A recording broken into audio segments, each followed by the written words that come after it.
শিশু দুনিয়ায় আসার পরে কচি একটা বাচ্চা যার শ্বাস প্রশ্বাসে কষ্ট হয়, মুখের মধ্যে খাবার খেতে পারবে না, কোন গাঢ় খাবার গিলে নিতে পারবে না, আবার খাবার যদি একেবারে পাতলা হয়ে যায় এটাও বাচ্চার জন্য তৃপ্তিদায়ক হবে না, আরামদায়ক হবে না। এজন্য আল্লাহ রাব্বুল ইজ্জত ওয়াল জালাল বাচ্চার খাবারের জন্য বাচ্চার মায়ের বুকের মধ্যে গরম দুধের ব্যবস্থা আল্লাহ রাব্বুল ইজ্জত ওয়াল জালাল করে দিয়েছে। এজন্য আমার ভাইরা, আমার বন্ধুরা, বাংলাদেশের মধ্যে যতগুলি সরকারি হসপিটাল আছে সমস্ত সরকারি হসপিটালগুলি শিশু বিভাগের একদম মুখের উপরে গেটের সামনেই লেখা আছে, লাগানো আছে, শিশুর জন্য, নবজাতক শিশুর জন্য মায়ের দুধের বিকল্প আর কিছুই নাই।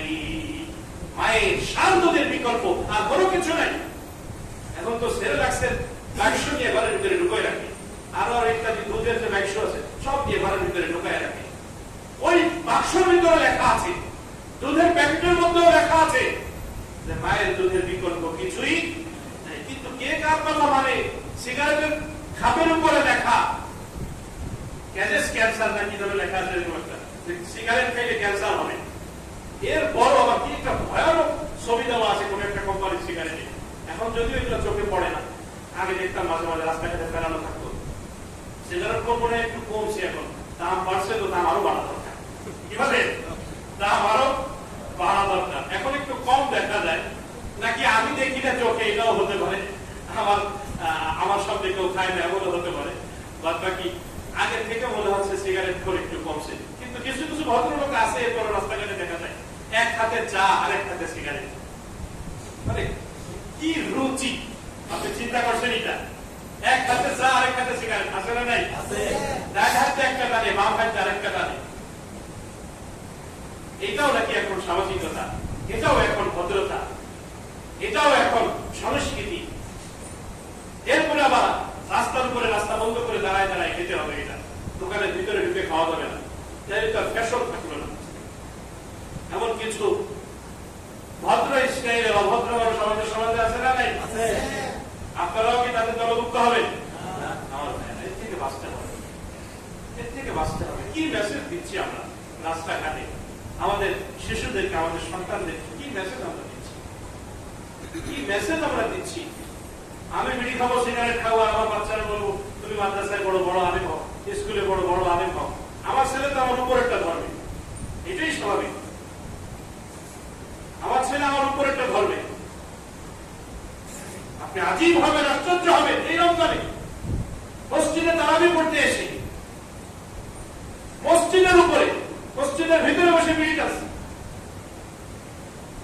ইলেকট্রিক সিগারেট বের হয়েছে, আর অন্য অন্য জায়গায় হয়েছে। এগুলো হচ্ছে বিভিন্ন মসজিদে, বিভিন্ন জায়গায় হচ্ছে। এগুলো আমাদের কানে বারবার বারবার এই কথাগুলি আসে। আমার ভাই, আমার বন্ধুরা, তাহলে এই অধঃপতন কি এই শিশুদের দ্বারাই শুরু হয়েছে? তা আগে আমরা শুরু করেছি এটাকে।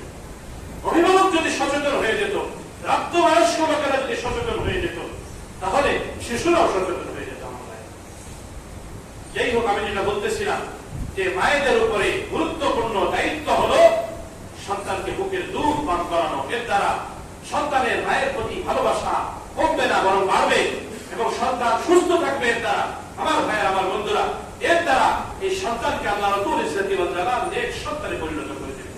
আল্লাহ রাব্বুল ইজ্জত ওয়াল জালাল বলেছেন, ওয়াল্লালিদাতু ইরজি'না আওলাদাহুন্না হাওলাইনি কামিলাইনি লিমান আরাদা আন ইউতিম্মা আর-রাদা'a ওয়া 'আলাল মাওলুদি লাহু কিসওয়াতুহুন্না। আমার ভাই, আমার বন্ধুরা, আল্লাহ তাআলা বলেছেন যে মায়েদের উপরে দায়িত্ব হলো এই নবজাতক শিশুকে, সন্তানগুলিকে দুধ পান করানো। আর বাবার দায়িত্ব হলো দুধ পান করানোর সময় বিশেষভাবে অন্য সময় থেকেও আপনার সন্তানকে আপনার বিবি দুধ পান করাচ্ছে, এজন্য বিশেষভাবে তার খাবার দাবারের দিকে লক্ষ্য রাখা, বিশেষভাবে তার খাবার দাবারের প্রতি লক্ষ্য রাখা। মাকেও এই টাইমে আলাদা ফল দেওয়া, আলাদা মায়ের জন্য দুধের ব্যবস্থা করা, আলাদা মায়ের জন্য তার পছন্দের খাবারগুলি বাছাই করে করে ব্যবস্থা করে দেওয়া। আমার ভাইরা, এটা পিতার দায়িত্ব। এটা বাবার দায়িত্ব। মায়ের দায়িত্ব হলো বাচ্চাকে দুধ পান করানো, আর মায়ের খাবারের প্রোডাকশন দেওয়া, মায়ের ভালো খাবারের, তার রুচিশীল খাবারের ব্যবস্থা করে দেওয়ার দায়িত্ব বাবা।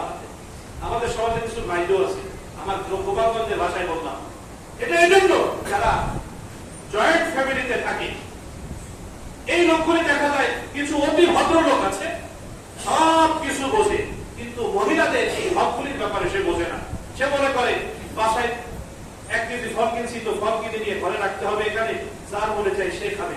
আর আপনার ঘরের সবাই কিন্তু উৎপাদন করার পরে কিনা বাচ্চা কিছু খাবার কিনবেন সবার জন্য, আর কিছু খাবার আপনার বাচ্চার মায়ের জন্য। এটা আলাদা দাম, এটা আল্লাহ পাকের নির্দেশ আপনার প্রতি আমার ভাই, এটা আলাদা দিতে হবে তাকে, তার হক, তার অধিকার। এটা এটার সাথে আপনার মাকে মেলাবেন না, এটার সাথে আপনার বোনকে মেলাবেন না, আপনার ভাইকে মেলাবেন না এটার সাথে। তাদেরটা তাদের, এরটা এর। আপনার বিবিটা আপনার বিবি, সে আপনার সন্তানের মা, আপনার সন্তানকে সে দুধ পান করাচ্ছে। এই জন্য আমার ভাই, আমার বন্ধুরা, এটার দিকে বিশেষভাবে খেয়াল রাখা, বিশেষ নজরদারি করা। এই নজরদারি করা, বিশেষ খেয়াল রাখা, এটা বাবার দায়িত্ব। আমার ভাই, আমার বন্ধুরা, এর দ্বারা কি হবে? আল্লাহ রাব্বুল ইজ্জতি ওয়াল জালাল এই সন্তান যখন প্রাপ্ত বয়স্কে উপনীত হবে, তখন বাবা মার প্রতি এক ভালোবাসা এবং শ্রদ্ধা আল্লাহ রাব্বুল ইজ্জতি ওয়াল জালাল এই সন্তানের অন্তরের ভিতরে দিয়ে দিবেন। আমার ভাই, আমার বন্ধুরা, সন্তানের যে অধিকারগুলি আমাদের উপরে আছে, আলোচনা করতে গেলে আরো এক জমা লেগে যাবে। আমি এই জন্য একদম সংক্ষিপ্ত আকারে কথাটা বলে শেষ করে দিচ্ছি। সেটা হলো যে সন্তানের যত অধিকার আছে সব অধিকার তো আদায় করবো।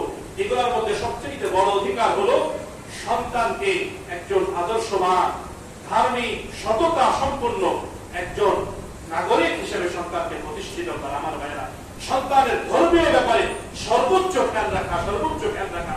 হযরত রাসূল করিম সাল্লাল্লাহু আলাইহি ওয়াসাল্লাম দুনিয়াবি কোন বিষয়ে কাউকে কখনো ধমক দিতেন না, কিন্তু আখিরাতের বিষয়ে চুল পরিমাণ রাসূলুল্লাহ কাউকে ছাড় দিতেন না। হযরত আনাস রাদিয়াল্লাহু তাআলা বলেন যে আমি 10 বছর, 15 রাওয়ায়াতে আসছে 9 বছর রাসূলুল্লাহ খেদমত করেছি। এই 9-10 বছরে আল্লাহ রাসূল সাল্লাল্লাহু আলাইহি ওয়াসাল্লাম একবারের জন্য দুনিয়াবি কোনো কাজের কারণে আমি আনাসকে রাসূলুল্লাহ ধমক দেইনি। একবার রাসূলুল্লাহ বলে নাই এটা এরকম না, এরকম করলা কেন, এরকম হলো না কেন, এরকম হলো কেন। একবার রাসূলুল্লাহ আমাকে বলে নাই। এই নবী আমাকে আপনাকে নির্দেশ দিয়েছেন, মুরু আওলাদাকুম বিস-সালাত ওয়া হুম আবনাউ 7 সিনিন। তিরমিজি এবং আবু দাউদ শরীফে হাদিস আসছে, রাসূলুল্লাহ বলেছেন, মুরু আওলাদাকুম বিস-সালাত, তোমরা তোমাদের সন্তানগুলিকে নামাজের আদেশ দাও, ওয়া হুম আবনাউ 7 সিনিন, যখন তারা 7 বছর বয়সে উপনীত হয়। 7 বছর বয়সে ছেলে হোক চাই মেয়ে হোক, 7 বছর বয়সে উপনীত হলেই বাচ্চাকে সালাতের আদেশ দিতে হবে। 7 বছর বয়সের বাচ্চাকে নিজের সাথে মসজিদে 5 ওয়াক্ত নিয়ে আসতে হবে। আমার ভাইরা, 7 থেকে 10 বছর পর্যন্ত 3 বছর সন্তানকে ট্রেনিং দিতে হবে, সালাতের ট্রেনিং। এক ওয়াক্ত আসবে তো আরেক ওয়াক্ত আসবে না, এক জমা আসবে তো আরেক জমা আসবে না। এভাবে 3 বছরের ট্রেনিং এ বাচ্চাকে উপযুক্ত করে তুলতে হবে। রাসূলুল্লাহ বলেছেন, ওয়াদরিবুহুম আলাইহা ওয়া হুম আবনাউ 10 সিনিন। সন্তান যখন 10 বছর বয়সে উপনীত হয়, 10 বছর বয়সে যদি সন্তান নিয়মিত সালাত আদায় না করে, তাহলে সন্তানকে তোমরা পিটাও, তাকে তোমরা মারো, তাকে তোমরা প্রহার করো। আমার ভাইরা, যেই নবী দুনিয়াবি কোন বিষয়ে কাউকে একবারের জন্য ধমক দেয়নি, সেই নবী এই সন্তানকে মারার জন্য, পিটানোর জন্য নির্দেশ দিয়েছেন। তাহলে সালাতের গুরুত্ব কত বেশি, সন্তানকে ধার্মিক বানানোর গুরুত্ব কত বেশি। আমার ভাইরা, আমার বন্ধুরা, এজন্য 10 বছর বয়স হয়ে গেলে সন্তানের আর কোনো ছাড় নেই। অবশ্যই তাকে সালাত আদায় করতে হবে, অবশ্যই তাকে সালাতের উপরে বাধ্য করতে হবে। আফাররিকুহুম ফিল মাদাজি', রাসূলুল্লাহ বলেছেন, সন্তানের বয়স 10 বছর হয়ে গেলে তার বিছানা আলাদা করে দাও। বিছানা কি করে দিতে হবে? আলাদা করে দিতে হবে। বাবা মা যেই বিছানায় ঘুমায়, 10 বছর বয়সী সেই সন্তানকে নিয়ে এক বিছানায় বাবা মা ঘুমাবে না। এখানে হুরমতে মুসাহারা অনেক বড় একটা অধ্যায় রয়েছে। উলামারা যারা আছে তারা এই শব্দ এবং এই শব্দের ভয়াবহতা কত বেশি তারা জানে। হুরমতে মুসাহারা নিয়ে আলোচনা করতে গেলে এক জমার প্রয়োজন লাগে। আমার ভাইরা, আমার বন্ধুরা, এজন্য সন্তানকে আলাদা বিছানা দিয়ে দেওয়া। অনেক ক্ষেত্রে দেখা যায় 10 বছর 12 বছর বয়সে ছেলে মেয়ে তাদেরকে আমরা এক বিছানায় দিয়ে দিই। না, এটাও না, এটাও না। এক্ষেত্রে সুন্নাহ সম্মত পন্থা হলো যে প্রত্যেকের জন্য আলাদা আলাদা বেড। ছেলেও যদি ছেলেও হয় দুই ছেলে, একজন 12 বছর 15 বছর, আরেকজন আপনার 10 বছর বয়স, এদেরকেও আলাদা খাটে দেওয়া ভালো। এক খাটে দিলেও মাঝখানে বড় হাইল কোলবালিশ মাঝখানে দিয়ে দেওয়া এবং 2 জনের কাঁথা এটা আলাদা করে দেওয়া। এক কাঁথার ভিতরে 2 ভাই একসাথে না ঘুমানো। ভাই বোন তো প্রশ্নই আসে না, বাবা মা সন্তান তো প্রশ্নই আসে না। আমার ভাইরা, এগুলিকে আলাদা করে দিতে হবে, শরীয়তের নির্দেশ এটা। এই জন্য আমরা ঘরগুলির মধ্যে দেখা যায় একটা বড় খাট দিয়ে রাখি। বড় খাটে যতটুকু জায়গা যায় ওই রকম যদি সিঙ্গে 2টা খাট রুমের 2 পাশে দিয়ে দিয়ে দিন, তাহলেই তো হয়ে যায়। তো দুই বাচ্চা আলাদা আলাদা ঘুমাইতে পারে, এক খাটে না, বেড শেয়ার করতে না দেওয়া। এমনকি বাচ্চাদেরকে, ছেলে কিংবা মেয়েদেরকে কোন আত্মীয় বেড়াইতে আসলেও তাদের সাথে বেড শেয়ার করতে না দেওয়া। বলবেন হুজুর আপনার কথাবার্তা তো পাষাণ্ডর মতো মনে হচ্ছে, এগুলা কি বলেন? এগুলো ধর্মচর্চা। হ্যাঁ, এটাই ধর্মচর্চা। এগুলির দ্বারা কি পরিবারে ক্ষতি হয় যদি আপনি একটু বর্তমান সময় নিয়ে আপনি পড়াশোনা করেন, তাহলে আপনি বুঝতে পারবেন। আমি গত 2 বছর আগে একটা বই আপনাদেরকে এনে দেখিয়েছিলাম, মুক্ত বাতাসের খোঁজে, লস্ট মডেস্টির লেখা একটা বই আমি দেখিয়েছিলাম। এই বইয়ের ভিতরে তিনি বর্তমান অবস্থা সম্পর্কে, যুবক যুবতীদের বর্তমান অবস্থা সম্পর্কে তিনি একবার স্পষ্ট ভাবে তুলে ধরেছেন। আমার ভাইয়েরা, 2 দিন 5 দিনের জন্য এক আত্মীয় আপনার বাড়িতে বেড়াইতে আসছে, সে তার বন্ধু বান্ধব থেকে এক বাজে অভ্যাস তার ভিতরে আছে, সেই বাজে অভ্যাস সে আপনার বাসায় এসেও আপনার বাচ্চার সাথে এক জায়গা থেকে আপনার বাচ্চাকে সেই বাজে অভ্যাস সে শিখাই দিয়ে গেছে। এই জন্য আমার ভাইয়ের, আমার বন্ধুরা, এই জন্য বাচ্চাদেরকে আলাদা বেড দিয়ে দাও।